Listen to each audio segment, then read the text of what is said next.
आइ हम छठम दिनक कथा सुना रहल छी। छठम दिनक कथा में पहिल कथा गंगा कथा। सागर महाराज के दू स्त्री छलखिन, वैभवी आ सैव्या। सैव्या सँ असमंजस नामक पुत्र भेलनि। वैभवी के संतान नहीं छलनि। ओ संतानक निमित्त महादेव पर तपस्या करय लगली। 100 वर्षक बाद एक गोट लोथक जन्म भेल। ई देखि वैभवी कानय लगली।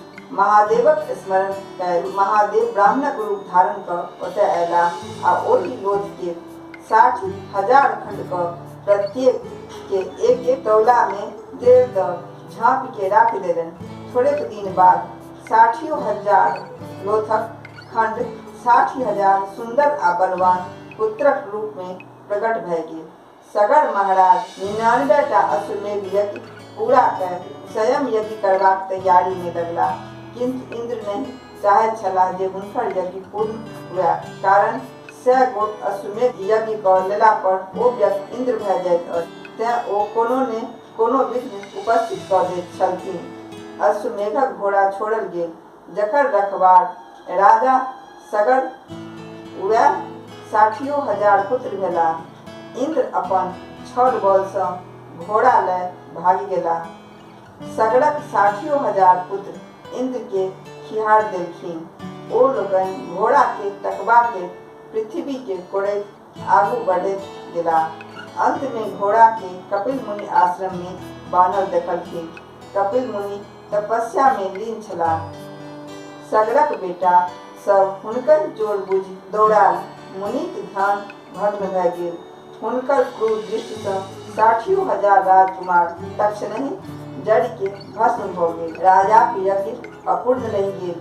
सगर महाराज शोकाकुल भय मरि गेलाह। राजकुमार लोकनिक अल्पायु भेल छल। हुनका लोकनिक सद्गतिक उपाय पर विचार करबाक हेतु ज्ञानी लोकनिक सभा बैसल। सभा एहि निष्कर्ष पर पहुँचल कि यदि गंगा वैकुंठ सँ पृथ्वी पर आबि आ हुनका लोकनिक के छाउर के डुबा क पवित्र करथि, तखनहि राजकुमार लोकनिक सद्गति प्राप्त भ सकैत छनि। एहि लेल हुनकर वैमात्रेय भाई असमंजस तपस्या करैत करैत मरि गेलाह। हुनकर बेटा दिलीप सेहो लाख वर्ष धरि तपस्या कयलक, उपरांत मरि गेल। दिलीपक बेटा अंशुमन सेहो तपस्या करैत करैत मरिलाह। तखन हुनक बेटा भागीरथ तपस्या करय लगलाह। हुनकर तपस्या सँ विष्णु प्रसन्न भय हुनका गंगा क वैकुंठ सँ मृत्युलोक अनबाक अनुमति दय देलखिन। गंगा के एकाएक पृथ्वी पर उतरि गेला सँ पृथ्वी रसातल में धंसि जायत। तें हेतु महादेव हिमालयक ऊँच चोटी पर चढ़ि हुनका माथ पर उतारि जटा में समेट देलनि। हुनकर जटा सँ निकलि गंगा हिमालय के दहबैत विदा भेलीह। जखन जानकी ऋषिक आश्रम दहाय लागल तँ ओ गंगा के पीबि गेलाह। ई भागीरथ लेल जटिल समस्या उपस्थित भय गेल। ओ साहसी छलाह। ओ मुनि के सेवा में लग गेलाह। अंत में मुनि एहि शर्त पर गंगा के छोड़ल जे गंगा हुनकर बेटी कहावथि। ताहि सँ गंगा जाह्नवी कहाबय लगली। गंगा द्वार होइत हरिद्वार अयली। भागीरथ हुनका आगू आगू ओम्हर गेलाह जेम्हर हुनकर पितरक छाउर छलनि। गंगा सब के दहबैत भागीरथ क सगरक 60,000 पुत्र अश्वमेधक घोड़ा तकबा में खुनने छलाह। तें आब ओ सागर कहबैत अछि। एहि तरह गंगा मृत्युलोक में आबि सगरक 60,000 बेटा के सद्गति देत आ भागीरथक परिश्रम के सफल बनावल। दोसर कथा अछि गौरीक जन्म। सतीक मृत्युक बाद महादेव संसार सँ विरक्त भय कोनो निरंजन स्थान में तपस्या में लीन भय गेलाह। हुनका संसारक कोनो सुधि नहीं रहि गेल। एहि बीच राक्षस सभक उपद्रव बहुत बढ़ि गेल। ओहि में तारकासुर पराक्रमी भेल। ओ तपस्याक बल पर ब्रह्मा के प्रसन्न करय वरदान मंगलक जे हम अमर रही। ब्रह्मा कहलखिन जे ई असंभव अछि। जे जन्म लेलक तकर मरण अनिवार्य छैक। जखन ओ दोसर वरदान लक जे हमर मृत्यु महादेवक औरस पुत्र हाथे हुए। ब्रह्मा तथास्तु कहि देल। ई वरदान मंगवा में तारकासुर के की उद्देश्य छल जे महादेवक स्त्री निसंतान मरि गेल छथिन। आ महादेव संसार सँ विरक्त भए गेल छल। हुनक दोसर विवाह कोनो संभावना नहीं छल, तें हेतु हुनक पुत्रक हाथे तारकासुर के मारबाक कोनो प्रश्न नहीं छल, अर्थात ओ अमर रहि जायत। तारकासुर देवता लोकनि के स्वर्ग सँ भगा देलक आ सभक राजा बनि गेल। यज्ञ जप बंद कर देलक, मुनि सबके सतबय लागल, सुंदर स्त्री सबके अपहरण करय लागल। समस्त संसार में कोलाहल मच गेल। ओकर उत्पात सँ तंग आबि के देवता आ ऋषिगण सब ब्रह्माक ओतय उपस्थित भेला। ब्रह्मा हुनकर सभक बात सुनि के कहलखिन, जखन जखन संसार में दैत्य दानव सब एही तरह उपद्रव मचबैत अछि, तखन तखन आदिशक्ति महामाया दुर्गा अवतार लय ओकरा सभक संहार कयलनि अछि। अहाँ लोकनि जाहि महासंकट में छी, ताहि उद्धारक लेल हुनके आराधना करू। वह सतीक रूप में जन्म लय महादेव सँ विवाह कयने छली। वो पुनः गौरीक रूप में जन्म लेती आ महादेव सँ हुनक विवाह हेतनि। हुनका जे बेटा हेतनि सह तारकासुर क वध करता। से सुनि देवता और ऋषि मुनि दुर्गाक आराधना में लागि गेला। किछु दिन बाद हिमालयक एक बेटी भेलनि। ई देख देवतागण हर्ष सँ फूलल।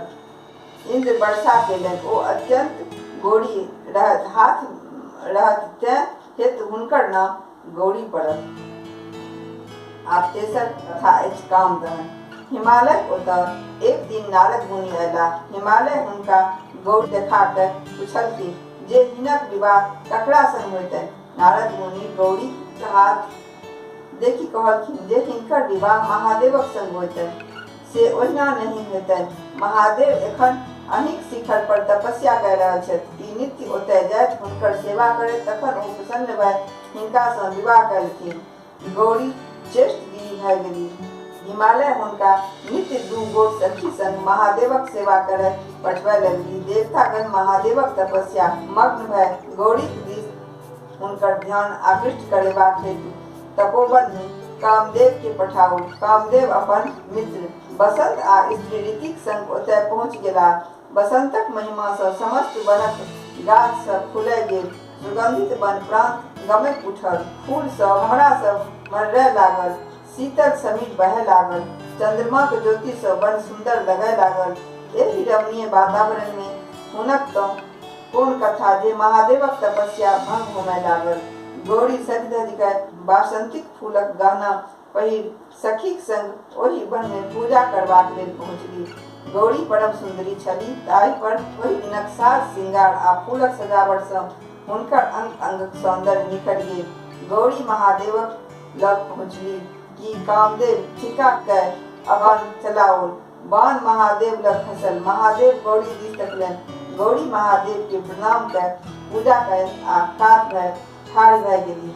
गौरीक सुंदरता देखि महादेव आकर्षित भय गेला। आज महादेवक शोभाक वर्णन के क्या सकैत अछि। एतबा कहि महादेव गौरी आँचर दिस हाथ बढ़ाओल। स्त्री मज संकोच बस गौरी कनेक दूर हटि गेली। महादेव दिस टकटकी लगा देलनि। महादेवक एकटक ध्यान में आयल, यदि वह एना कामातुर भय जेता तऽ आन की करत। ओ एम्हर ओम्हर ताकय लगला तऽ झाड़ी में नुकायल कामदेव के देखि हुनका बड़ तामस भेलनि। क्रोध सँ हुनक त्रिनेत्र खुजि गेलनि। कामदेव जरि कय भस्म भय गेला। रति अपन स्वामी के भस्म होइत देख मूर्छित भ गेली। होश भेला पर ओ करुणा विलाप करय लगली।